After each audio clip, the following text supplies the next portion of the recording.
Hurry up, 5 minutes. 5 minutos. Esta noche es muy caliente. Hey, download your TikTok app today so you can have Chinese spyware in your house for free. You go down! Give me money! Fucking future! We're talking about a fat ass and everything, yeah. I said loud ass. It's like I took a poop and it was one of those painful ones that brings a tear to your eye.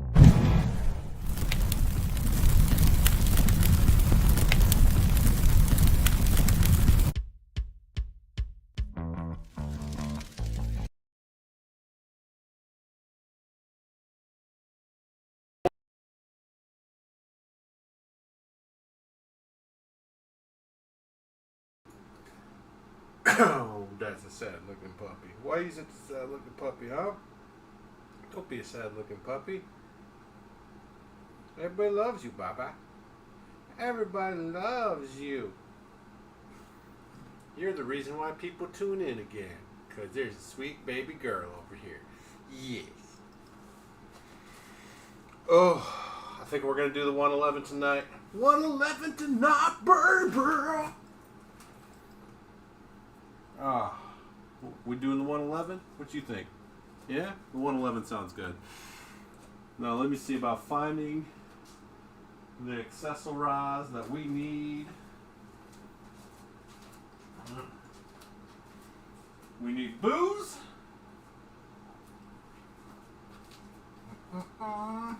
What we need, dog? We need booze. We got booze. We got booze here. Okay, we need water.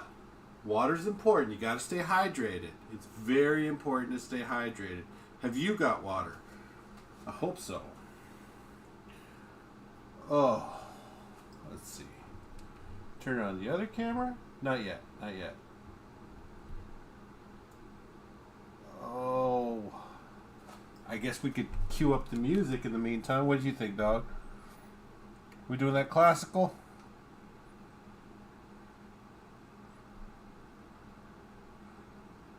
There we go.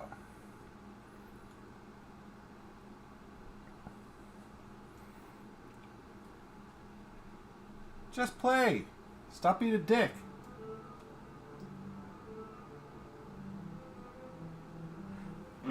Well, you got tips for me? Never mix lights and drink. Look, I could write a couple fucking novels on drinking. I'm not trying to flex or anything. That would just be weird. I'm good at drinking. I used to be good at drinking, but I'm out of practice. It don't take much to get me started, but it takes a lot to keep me going. Oh, okay, okay. Let's go get ourselves some water.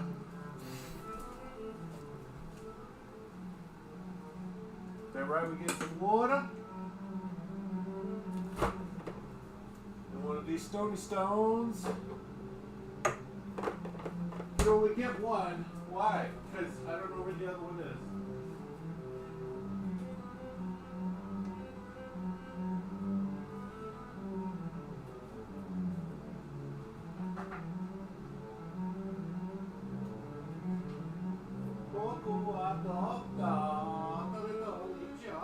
No. Should I drink out of my chopper mug? I mean, I might.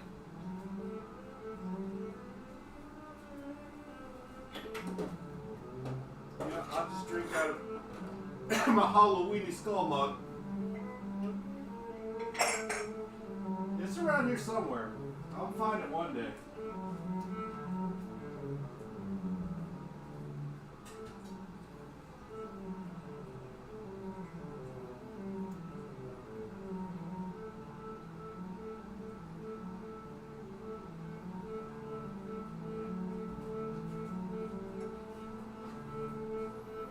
Oh, Jesus. Gonna write a book on drinking, a couple novels. I've forgotten more about my rules for drinking than most people ever know about drinking. Look at that pretty girl. Alright, let's see. Dixor. No, Discord. There we go. Little dyslexia there.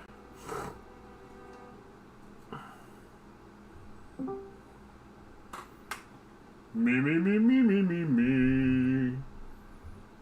Oh, I got such a Poindexter looking hairdo. It's because of gravity. The hair just wants to part itself. Oh, she's falling asleep. Poor baby, she's so tired. She's had a whole day of laying down in the darkness. I didn't even leave a light on for her. I'm an evil bastard. You gonna sniff the whiskey? That don't smell good, does it? No, ma'am. You're too young. Besides, you're only 5. I don't care if that's 35 in dog years.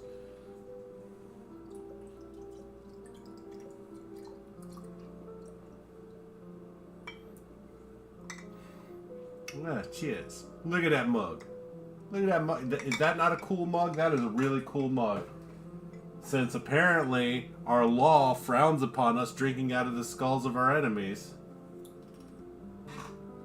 What? What? I'm mean because she's not allowed to drink? Look. She's got a heart full of gold and a head full of rocks. I can't help it. We can't risk her being a dummy. She's a sweet girl, but she's not the brightest.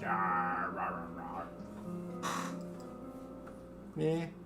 Sweet baby. Oh, right. Well, I didn't think we'd be staying all day. You never even inferred it. And don't start with, I told you. No.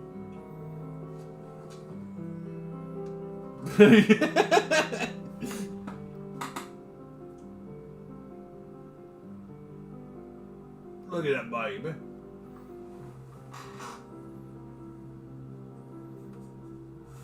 Oh, big sigh.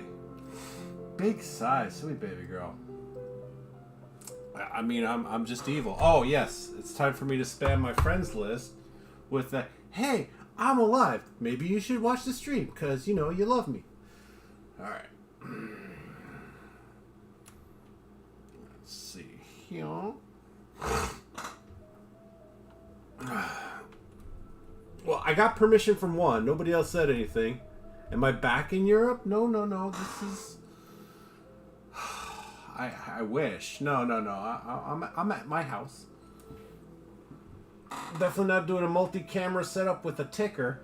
If I'm in Europa. All right, let's see. Share this out to the Freunds. I mean, I share it on Twitter and Facebook, but apparently that's not enough to let people know I'm doing my thing. And that's fine.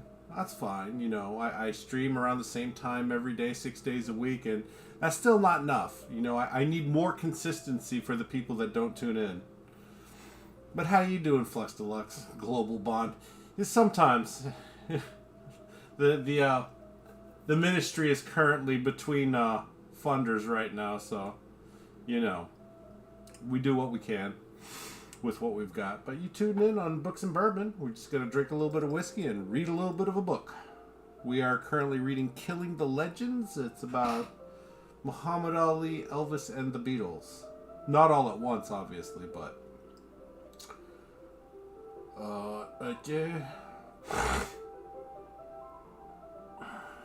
you know how that works, right? Do you?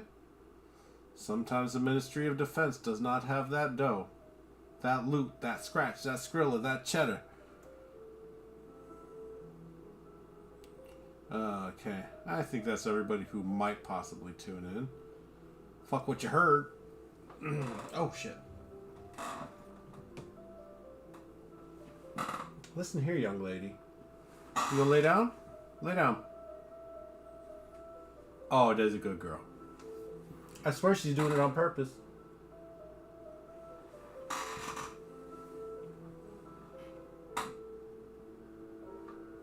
Yeah. That's my pretty baby. Oh, well, welcome everybody. I'm going to wait till a couple more of you filter in, and in the meantime, I'm just going to sip whiskey and babble on about random shit that happens throughout the day. Today was particularly interesting. I got to see a horsey, aka a nadir, and a turkey out in the wild. And my little 1-year-old friend who loves me to death but was being a bit fussy today, and that's fine. Yeah, I got a 1-year-old friend. That sounds weird. Don't take it that way. Ugh. But, you know, I got whiskey, so. And now we got whiskey. I had me some venison chili. And we used some habanero hot sauce on it. Good stuff.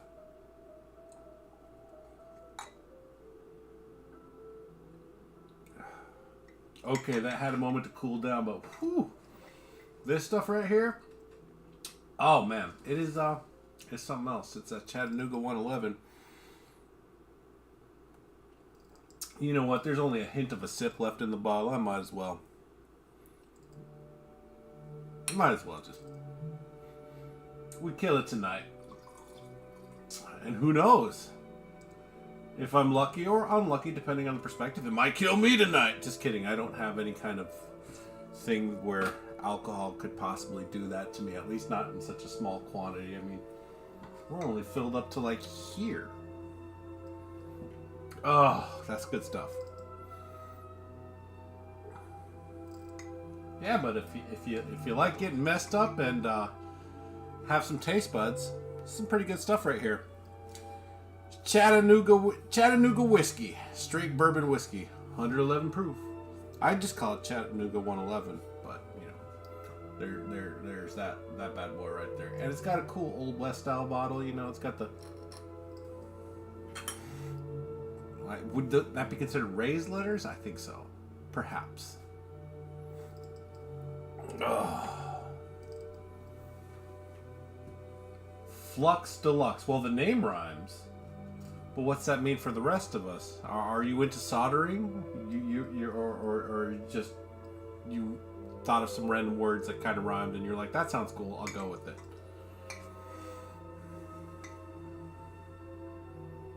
Was that dog? Oh, really? Okay. The way she looks up. Man, she practically put her nose right in the camera. Last day, what are you changing your name to? So I guess it didn't mean that much. In a roundabout way, you answered the question. Do I have a recommendation for you? I don't know, hot dragon fire? Because you spit in hot fire? And dragons do that too? No, that was silly. That was just the first thing to pop in my head. Mario's favorite mushroom? No, that's too long.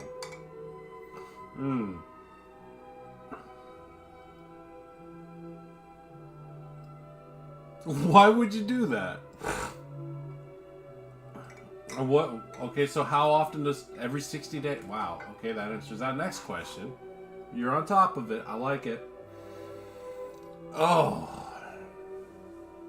Is there a reason for it? Like, are you hiding from somebody? Keeping people guessing? I mean, one of my buddies had some. He would make it a personal point of pride to make the most offensive gamer tag possible.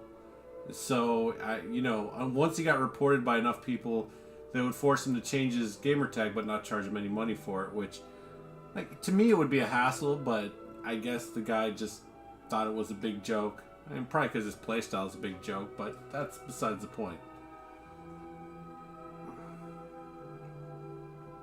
Oh, wait. What about fluxible wipes? There you go. There's your next one. It's like flushable wipes, but flux, right? I like it. I'm down with it. We about that flexible wipe life.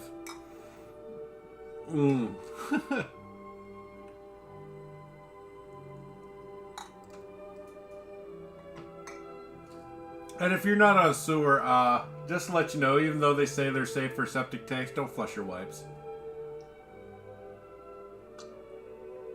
I'll trust the septic safe toilet paper before I trust the septic safe wipes. I call bullshit on that. I mean, anything to make $1, am I right? Welcome to the wild, wild west of capitalism, although that's slowly but surely being destroyed. Hyperinflation and all that jazz. Pretty soon it's going to cost $200 for a loaf of bread if they have any in the grocery.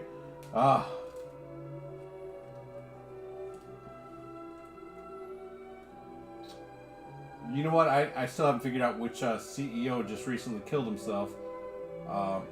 Which bank, but when CEOs are jumping off of tall buildings for banks, there's definitely something dark just over that horizon. And I don't want to be a conspiracy theorist or a doom naysayer or whatever, but I'm not ready for it, for sure. Government shutdown looming, but we put a temporary hold on that, or a stay. I don't know what it's called officially, but yeah, not great things are in our very near future.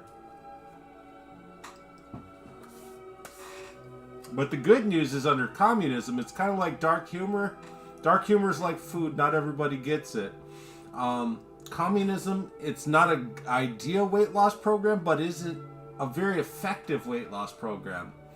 You disagree with the government? Go to political re-education camp where we feed you just enough to work one more day, but not enough to escape. Same thing applies for the people.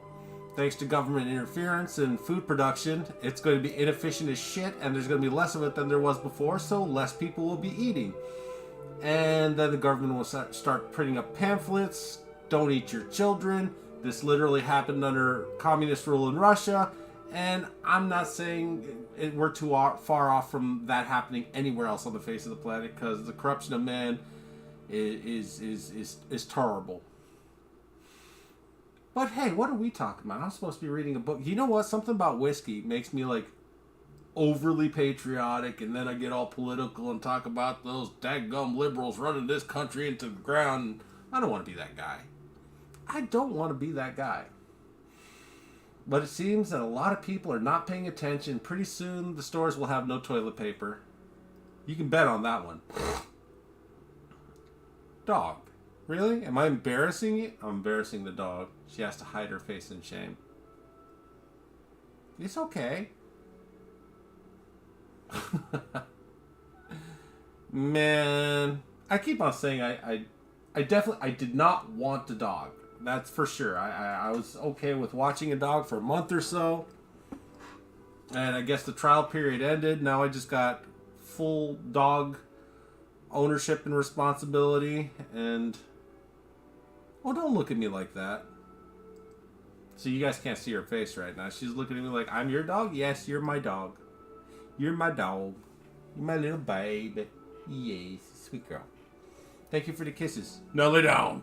Lay down. It's okay, you can lay down. Lay down. Ah, there you go. There you go. Get comfy. Get comfy. We're going to be here for a little while. Anyways. That's that. What's going on with you guys? What'd you think about flexible wipes? I like it. Are you already changing your name?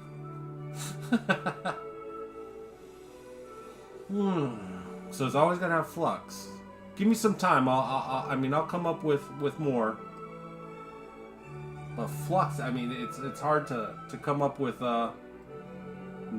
words that rhyme with it.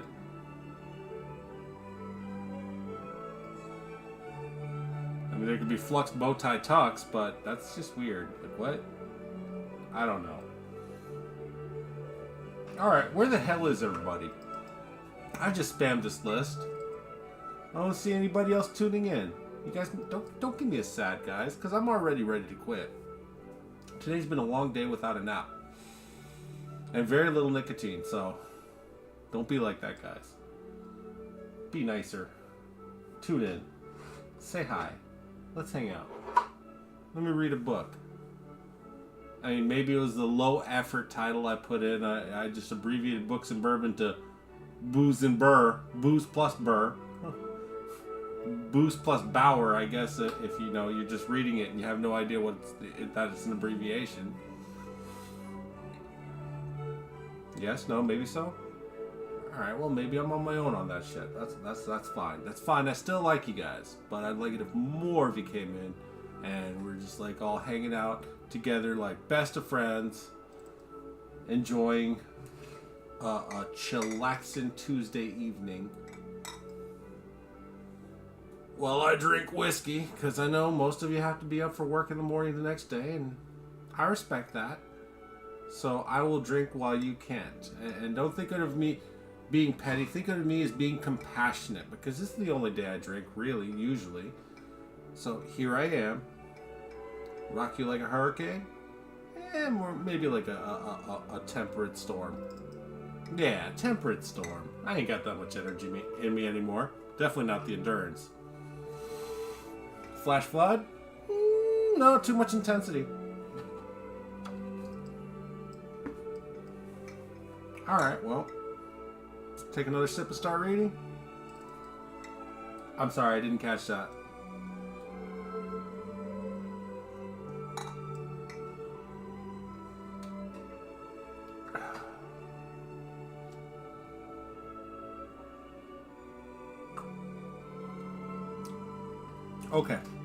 Okay, I guess I'll just read, because at this point I find it awkward. Oh, I lost another person. Well, fuck me right. I am trying here, people. Like, that counter just keeps on looking at me, and then when I see the number go down, oh, it breaks my heart. See, the dog can't even look. She's just like, oh no, this is terrible. Am I too far? Am I too small? Should I switch up the cameras? Do you guys want to see more of me? I think you want to see the dog. You want to see that dog? Push that dog.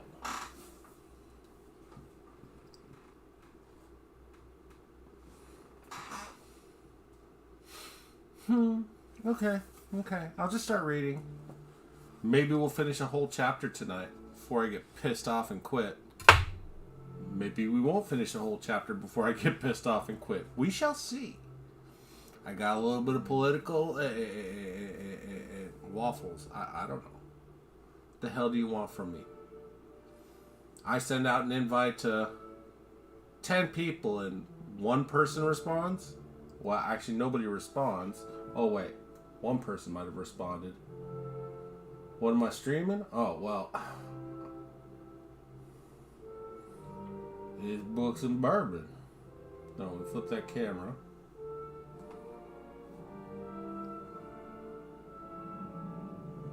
Books and bourbon. Oh. Veg game. He said, what am I streaming? Like, why don't you just click on the link and find out, Bubba? How are you going to ask me? I can't be texting people right now. I mean, I guess I could, because, you know, I only have one person watching, and it's okay.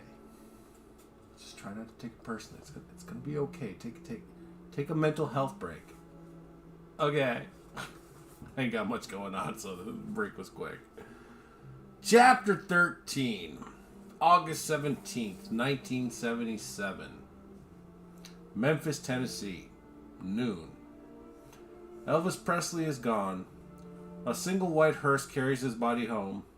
His body was driven first from Memphis Baptist Hospital to the Memphis Funeral Home for embalming. Now it is on to Graceland. Hot, humid weather under a bright sun. News helicopters circling overhead. Flags throughout Memphis flying at half-mast. Elvis music playing almost non-stop on local radio stations. The King still lives on in our hearts, reads the sign in front of a Pizza Hut. Reporters arrive from Japan, Denmark, Britain, Australia, Norway, among other nations. The world is in shock. 50,000 grieving fans quickly show up at Graceland, holding one another and crying. They form a long line in front of the mansion and down Elvis Presley Boulevard. Many have driven hundreds of miles. Some have brought their families. The mourning fans hold up handmade signs speaking to their love for Elvis. Most don't refer to him. What up, Nate? Most don't refer to him as the King, but instead as their hero. Flower arrangements line the gates. Hundreds upon hundreds of bouquets piled atop one another, many in the form of guitars and hound dogs. We love him is the phrase of the day. And it's not just in Memphis. Around the world, mourners gather to celebrate the life of Elvis Presley. On Long Island, 5,000 fans will jam the parking lot of the Nassau Coliseum, where Presley was to have appeared next week.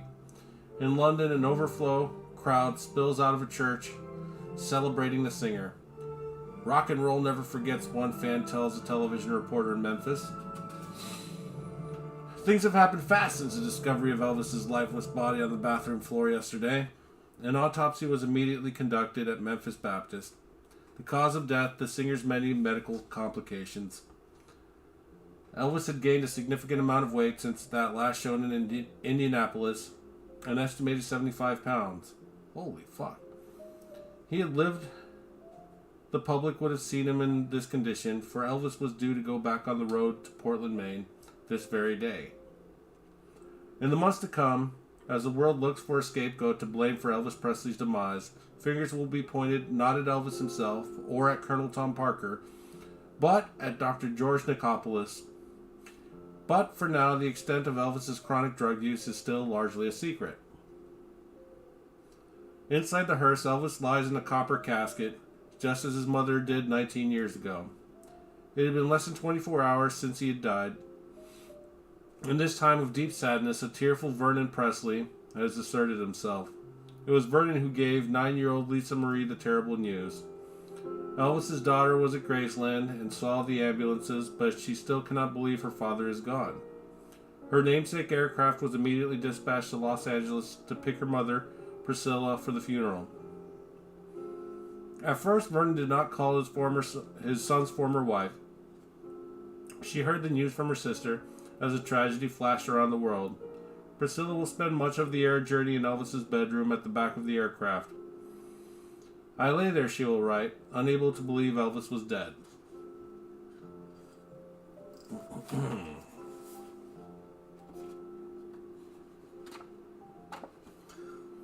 Vernon has specified that fans be allowed to see the performer one last time. So, beginning at 3 p.m., the public is allowed to pass through Graceland and pay its respects before his open casket. The hearse pulls up the driveway and parks before the tall white columns framing the front door, the same spot where Vernon announced his son's death to the world at 4 p.m. yesterday. Longtime friends serve as pallbearers, carrying the coffin inside and placing it in the first floor entry archway between the music room and living room. For now, a carpet of flowers drapes the coffin. Staff at the Memphis funeral home have dressed the king in a cream-colored suit, a silver tie, a blue shirt with diamond cufflinks, and a diamond stick pin. Per Vernon's direction, Elvis's hair has been cut, his sideburns trimmed and dyed black. He looks like he's asleep. The pallbearers were the singer's road manager, Joe Esposito, Dr. George Nicopolis, guitarist Charlie Hodge, Felton Jarvis, a Nashville producer, Fred Lamar Feike, former Memphis radio announcer George Klein, cousins Billy and Gene Smith, and Memphis Mafia member Jerry Schilling. Before the room is open to the public, family and friends walk past the coffin and offer Vernon their condolences. The funeral will take place tomorrow at 2 p.m. Then Elvis will be interred in a mausoleum at Forest Hill Cemetery, 3.5 miles from Graceland. His mother's already buried there, her grave marked by a large marble monument of Jesus praying before a Christian cross, and another featuring the Star of David in homage to her Jewish heritage. In Gladys Presley's honor, Elvis has long worn both symbols on a chain around his neck. Vernon Presley, knowing Elvis would want to be near his mother, will soon have her body moved to a spot next to Elvis in the mausoleum. At 3 p.m., the Graceland gates are opened. Fans begin the slow procession to view the king. Dozens faint in the hot sun. Memphis police wade into the throng, handing out water. One man suffers a heart attack. A pregnant woman goes into labor. Before authorities check the gates, closed at 6 p.m., 30,000 people will make the pilgrimage. "Why are you treating us like this?" one dejected fan screams as the cops shut the gates. "We're afraid of a riot," an officer responds. "You don't understand," the fan replies. "We're not troublemakers. We're family. We came because we love them." Just after the doors are closed to the public, Elvis's casket is moved into Graceland's living room for tomorrow's funeral service. Priscilla and Lisa Marie took one last look. Standing over the casket, they slip a bracelet depicting a mother and child onto Elvis's right wrist. "You look so peaceful," Priscilla says, and then pauses. "Just don't cause any trouble at the pearly gates." The crowd will not go away, and some are troublemakers. 1,000 mourners maintain a vigil outside Graceland throughout the night. Many have no hotel reservations and sleep on the grass. Some try to charge the gates, only to be repelled by Memphis police and 40 members of the Tennessee National Guard. At 4 a.m., the crowd still numbers 300 when a car plows into the mourners, killing 2. The drunken 18-year-old driver is arrested 2 blocks away, one lifeless body still on the hood of his car. Fuck. Okay. Colonel Tom Parker is in Maine preparing for Elvis's upcoming concert when he gets the news. His first instinct is not to fly to Memphis, but instead to board a plane for New York City. There's still money to be made. Parker knows that anything related to Elvis will soon sell out around the world. He travels directly to RCA headquarters in Manhattan to callously demand they immediately increase the flow of Presley music and memorabilia into stores. He also meets top merchandising executives from other companies to facilitate a new line of Elvis posters, ensuring that he will continue to make money on the boy, as he calls Presley, for many years to come. Parker knows that Elvis leaves this world nearly broke, having mortgaged Graceland on several occasions to cover staff payroll. He will not allow the same to happen to him. Man, what a scumbag. Only after he takes care of business does the Colonel fly to Memphis to pay his respects. Already, t-shirts with an image of the king and the words Elvis Presley in memory, 1935 to 1977, are on sale, each for $5 in front of Graceland. When he arrives for the funeral, the Colonel does not look like your typical mourner. Dressed in a baseball cap, a casual shirt, and slacks, he carries with him a contract. Quickly finding Vernon Presley, he presents him with a new deal so he can remain Elvis's manager. He acted quickly, Priscilla will later write, fearful that with Elvis gone, Vernon will be too distraught to handle correctly the many proposals and propositions that would be in the offing. Vernon signed. The Graceland portion of the funeral service starts at 2 p.m. Anne Margaret is in attendance, as are George Hamilton, singer Chet Atkins, and Hollywood actor and football player Jim Brown. Saturday Night Live's Bill Murray will arrive at the cemetery, as will former first daughter Caroline Kennedy. Televangelist Rex Humbard, handpicked by Vernon, performs the service. Humbard was a 58-year-old preacher based in Ohio. His Cathedral of Tomorrow TV show was broadcast worldwide. He and Elvis never met. After the service is opened with a prayer, a group known as J.D. Sumner and Stamp sings When It's My Time. Then Jake Hess, an Elvis favorite, performs a gospel song known only to him. Comedian Jackie Kahane, a frequent Presley opening act, delivers the eulogy at the request of Colonel Parker. All this is followed by more singing and preaching. Kathy Westmoreland, the backup singer whom Elvis once insulted, has forgiven him. She performs a beautiful version of My Heavenly Father. The final moment arrives. The pallbearers carry the copper coffin outside to the waiting white hearse. Mourners follow, stepping into line, almost 17 white limousines. Escorted by Memphis motorcycle police, the caravan rolls out of the Graceland gates. A female officer snaps to attention and holds her salute until the coffin passes by. As the procession rolls past the estimated 80,000 people lining the route to the Forest Hill Cemetery, a woman jumps from the crowd and runs into the street, restrained by authorities, a moment before she can throw herself atop the hearse. At the cemetery, pallbearers carry the casket into the marble mausoleum. The lawn outside is covered in floral arrangements. Later, Vernon will allow the public inside to take flowers as souvenirs. In just 2 weeks, grave robbers will attempt to break into the mausoleum and steal the king's body. Vernon will then order his son's casket to be relocated to the gardens in Graceland, where it can be protected behind the mansion gates. There it remains to this day. Well. I'm tired. And there's nobody here. I mean, one person here.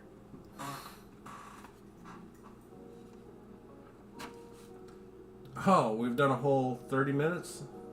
Yeah, I know. I said there's one person here, so I was talking to you. We finished one chapter. Oh, wow. Epilogue. Vernon Presley died of a heart attack on June 26, 1979. He's buried at Graceland next to his son and his first wife, the singer's mother. Upon Vernon's death, Priscilla Presley was named executor of the Graceland estate on behalf of Lisa Marie, Elvis's only living heir. The King's will stipulated that Lisa Marie not come into her inheritance until the age of 25. Priscilla and Ginger Alden, Elvis's girlfriend at the time of his death, were not granted any money in the will. Well, class act, Elvis. But I guess he wasn't expecting to die either, so sometimes things get overlooked. In an attempt to maintain business as usual, Priscilla petitioned a local probate court to allow Colonel Tom Parker to continue representing the estate. At the time, all income received was funneled through Parker, who took his 50% commission before passing the remainder along to the Presley bank account. God, if that guy wasn't dead, I'd probably punch him in the gut at the very least. Then things began to unravel. Suspicious of Parker, Judge Joseph Evans appointed Memphis attorney Blanchard E. Toole to look into Parker's business dealings with the singer. Toole composed a 300-page document detailing the alleged illegality of the Colonel's affairs. He recommended that Parker no longer receive monies from the estate and that all his commissions be placed on hold. In addition, the lawyer, in order to audit the Colonel's financial gains from Presley, asked for Parker's past income tax returns and that an assessment be made of all dealings between Parker and RCA records. Despite the deletion of the audit clause from the original RCA agreement from 1973, the court ordered that an accounting take place. The judge also found Parker's 50% commissions to be egregious. Toole estimated that the Colonel had embezzled at least $40 million today from Elvis's estate since his death. In 1968, a journalist asked Parker about his outrageous commission. "Is that true that you take 50% of everything Elvis earns?" Parker's response, "That's not true at all. He takes 50% of everything I earn." Oh, that's dirty. That's not even creative, dude. Anyways, amazingly, Priscilla and her co-executors, the National Bank of Commerce in Memphis and Joseph Hanks, Elvis's longtime accountant, petitioned the court to halt Toole's inquiry supporting Colonel Parker. Judge Evans, however, was of the belief that Attorney Toole was acting in Lisa Marie's best interest. He ordered the investigation to proceed. In the midst of all this, Parker suffered a severe fall at RCA's Los Angeles offices while stepping into an elevator. He broke his right shoulder and was unable to get up. The elevator door repeatedly opened and closed as he lay in the entrance. Friends would later say this injury aged the Colonel 10 years. Finally, on the 4th anniversary of Elvis's death, August 16, 1981, the court's decision was read aloud in the Memphis courtroom. Judge Evans ordered Priscilla and the executors to file suit against Tom Parker for illegal business practices and not to enter into any other business arrangements with him or anyone else without the court's permission. I mean, I didn't know they could do that, but okay. To avoid possible criminal prosecution, Parker claims... Oh, wow. Hi, Cheetah. Oh, see, look at that. Even Roxy gets up to say hi. Where you going, baby? Oh, you gotta get more comfy? Yeah, there's a cat in here. Hello, motherfucker. Hello, motherfucker. Oh, look at that. She being all cute. Oh. Look at that sweet baby girl. Oh, okay. To avoid possible criminal prosecution, Parker claims he is not a U.S. citizen and that, therefore, the court has no jurisdiction over him. As his legal proceedings drag on, hotels in Las Vegas rescind the Colonel's gambling credit lines, banning him from high-stakes games. However, they allow him to play the slot machines. Parker's broken right shoulder still pains him, so he is forced to have friends pull the levers for him. Yeah, that was before you could just tap buttons and it just went. Graceland becomes insolvent. The state lacks the money to pay its annual property tax bill. Priscilla Presley opens the building for guided tours, an act that both saves the estate and enriches it to hit this day. In 1987, Elvis Presley Enterprises buys the contents of 4 storage facilities Parker owns. All are filled with the singer's memorabilia. Priscilla directs this $2 million purchase. Parker, desperate for cash, accepts. Garth Brooks? Where's Garth Brooks? No Garth Brooks in Bourbon. No, Garth Brooks has a bar in Tennessee where he still serves Bud Light. No, sir. Dr. George Nicopolis endures much the same public humiliation as Tom Parker, but his downfall is much more dramatic. The Shelby County, Tennessee medical examiner eventually lists Elvis Presley's cause of death as coronary arrhythmia and irregular heartbeat brought on by high blood pressure. Toxicology tests also show the presence of codeine, morphine, barbiturates, and the sedatives ethanamate and Quaalude.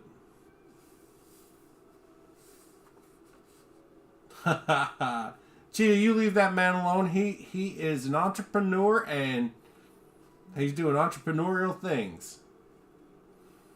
Well, you have a good night, Nate. And pet that dog and them kids for me. Everybody gets head scratches. This leads investigators to begin looking closely at the relationship between Presley and narcotics, specifically at who was providing them. In 1980, Dr. Nick is indicted on 14 counts of unlawfully, willfully, and feloniously prescribing narcotics to the singer. I did. It was adorable. I keep on forgetting the doggo's name. Yeah. Definitely precious. It would have been better if you could have seen the dog's face, but, they're tired and they're just laying down, Goldens are great for naps, sometimes. And then sometimes it's like they got a mind of their own. They're like, nope, can't put your head on me. Enjoy it while it lasts. They'll both be grown before you know it, and then you'll have a sad. Because you're old. I mean, what? No, that's not how that works. It kind of is, but, Cherish the moments, my friend. Cherish the moments. Oh shit. Well, I will have to check that out in a moment. Nicopolis is acquitted. However, the investigations into Elvis's death do not end. In 1995, the Tennessee Board of Medical Examiners permanently suspends Dr. Nick's medical license. As part of his unsuccessful appeals process, the doctor admits to prescribing thousands of pills to Elvis over 3 years, saying he did so because he cared too much about Presley. Nicopolis was acquitted of criminal charges because a jury of 6 men and 6 women told reporters he could have prescribed the narcotics to treat valid medical conditions. Yeah, but I don't think that jury of his peers were doctors. I don't think one of them was a doctor, but that's fine. It's fine. Dr. Nick later worked as a road manager for singer Jerry Lee Lewis. Nicopolis died on February 24, 2016 at the age of 88. Today, Elvis Presley's memory is dimming among younger people, yet he is still a powerful presence in the rock world. Despite the loss of his music catalog, his estate generates more than $25 million annually. Graceland was closed for 2020 due to COVID-19, but the Elvis estate still brought in $23 million. What? Okay, potato. Even in death, the earnings from his estate made Elvis Presley the 5th highest paid celebrity that year. Oh, with only 23? What? Okay, sure. The money goes to Lisa Marie Presley, who was 54 years old in 2022. She resides in San Francisco, has been married and divorced 4 times, has borne 4 children. In 2020, her 27-year-old son, Ben Keogh, committed suicide. He is buried at Graceland near his grandfather. Priscilla Presley lives in Los Angeles. She still oversees the business of Elvis. Well, I'm not starting a whole new chapter, but there's part 2. The Walrus. So now we're going to be talking about the Beatles. But I think probably John Lennon. I'm not sure. I'm not 100% sure. But, I think I may not have agreed with all of their ideas and stances that they took publicly. But I am intrigued by the characters in the book, whether it's the Beatles, Elvis, or Muhammad Ali. So I figured just based on the cover, we'll give it a go. What do you guys think so far? Not bad? I mean, it's not terrible. I don't know why, but I was struggling with Indianapolis quite a few times. But I'm sure nobody noticed. Did you guys notice? Probably. Indianapolis, Maryland. No, that's not it. Dog, don't you embarrass me in front of all these people. These are my friends. Dog don't care. Oh my gosh. Hide your face in shame. She is. She better. She knows what's good for you, dog. Cheetah, did you see what happened yesterday? I got me 2 chickens. Back-to-back chickens.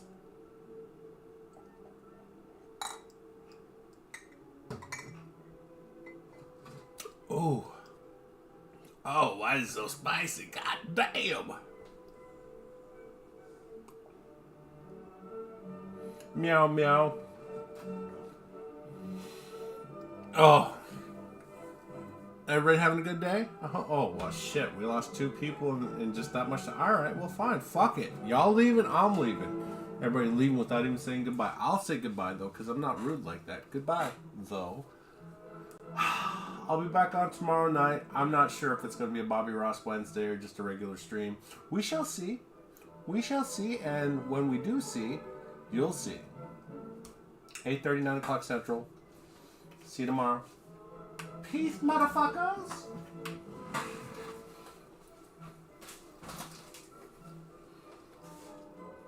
Say good night, Roxy.